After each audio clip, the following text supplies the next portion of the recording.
Obi lo jebe, I mean, pardon me. That's Obi. Yes. Obi flogging people. If you are flogging a child, that child must cry. It's Nigerians that flog them with votes now. It is Obi. That Obi people. They chop the kidney or the liver of. In fact, Obi. Did you expect this level? I don't expect. Did you expect this level I of am even hemorrhage? afraid as I am. I didn't sleep. When I was young, Obi here, Obi there, Obi there, Obi. Today, everybody has known what Obi is made up of. That's what I said to you. This Obi, don't allow anybody to put stains on your clothes. You have put up a great fight. Yes. A fantastic fight. When you look at the things I have here, it will help you. In the president's place, he lost election with the sitting governor there. In Lagos, Asiwaju lost election. The Speaker of the National Assembly is from Lagos. Obi lo jebe, I mean, pardon me. That's Obi. Yes. Obi flogging people. But even Okowa. I don't want to mention names. Yeah, they are your PDP. I don't want to mention names. Everybody knows the reason why what killed his mother and his father. As long as you are the one that succeed your father and your mother, you must know what killed them. Yes. So what is killing PDP? They know it. I don't want to put my mouth inside that. This election now is largely between Obi and APC. Even in Ayu state, Ayu lost his ward. Ayu lost his local government. What are you talking about? When they used to tell us, when fish decay from inside, there's nothing left, sir. If fish is decaying from outside, you can quickly use knife and cut it off. If it's from inside, there's no solution. Or if it decays from the head. From the head, that's what I mean. Redeemable. Yes. Let me tell you something. In this Lagos, I've told you, who will imagine Obi will come here? When I had the result, 50,000 to APC 29,000, I said, to sleep became a problem. In President State, you redeem 1.2 million votes and you still won by 5,000. That means you have redeemed, you have taken the 1 million votes, 1.2 away, and you still won. Let's go a little further. In this Lagos, Asiwaju lost. But Abila lost. No, he didn't. No, not in person. You mean, the party. Okay. The The impact of this defeat. Yes, sir. If Peter Obi were the president of Nigeria today, in 2026, the price of petrol will be selling for 300 naira per liter. And this is not exaggeration. This is not propaganda. This is fact-based. I will explain. From 2020 to 2026, Nigeria made over $250 billion. They produced $250 billion worth of crude oil and natural gas. But guess how much reached the Federation account to be shared by the federal, state, and local government? Less than $30 billion. Less than $30 billion. Then you'll ask yourself, the remaining $220 billion, where did it go? This is the question. And if you look at the liters of petrol that was imported and the price Nigerians paid for it, you'll discover that it is way more. So the question is, if Nigerians are already overpaying for the petrol that are imported, where is the subsidy? Who is subsidizing who? You know, when somebody like Buhari came to say that there's no such thing as fuel subsidy, that fuel subsidy is a scam. In fact, he asked the question, who is subsidizing who? The NNPC Group Financial Officer has come out to say, look, we are not paying any subsidy. The DSDP arrangement is such that we give them crude oil, they give us refined petrol. It's trade by barter. Not 1 naira goes into it for fuel subsidy.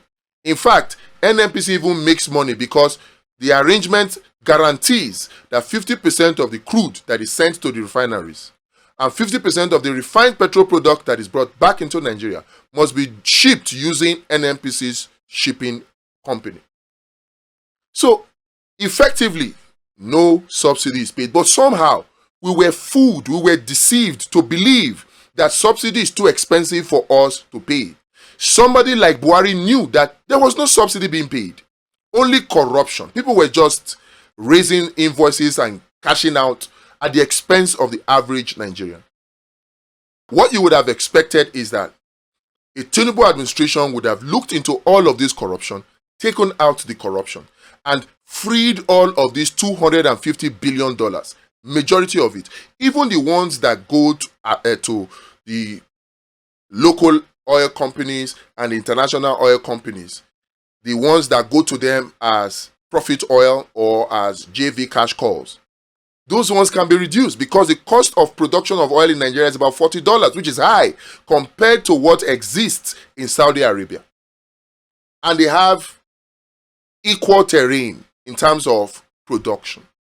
So you see that it is the corruption in the so-called subsidy and the oil and gas industry that is responsible for the disappearance of the huge $250 billion that we could have gotten in 6 years. But rather than for a TINUBU to face the corruption and take it out, he decided to subsidize the corrupt elite and punish Nigerians for it. But if Peter Obi were the president, what would have happened? The corruption in the oil and gas sector, in the NNPC, in the subsidy regime would have been exposed, and those responsible would have been made to pay back the money into Nigeria's coffers. $250 billion. Imagine if half of that money got into the Nigeria Federation account. There will be enough money that you don't need to punish people with high electricity tariff. You don't need to punish Nigerian citizens with high school fees and pretend that you are doing student loan. You will not need to punish Nigerians with high cost of petrol. You will not need to punish Nigerians with devalued naira. You will not need to punish Nigerians with all manner of taxes that Nigerians are being punished with under the TINUBU administration. A Peter Obi administration would have taken out that corruption, and we would be buying fuel for between 300 and 400 naira maximum.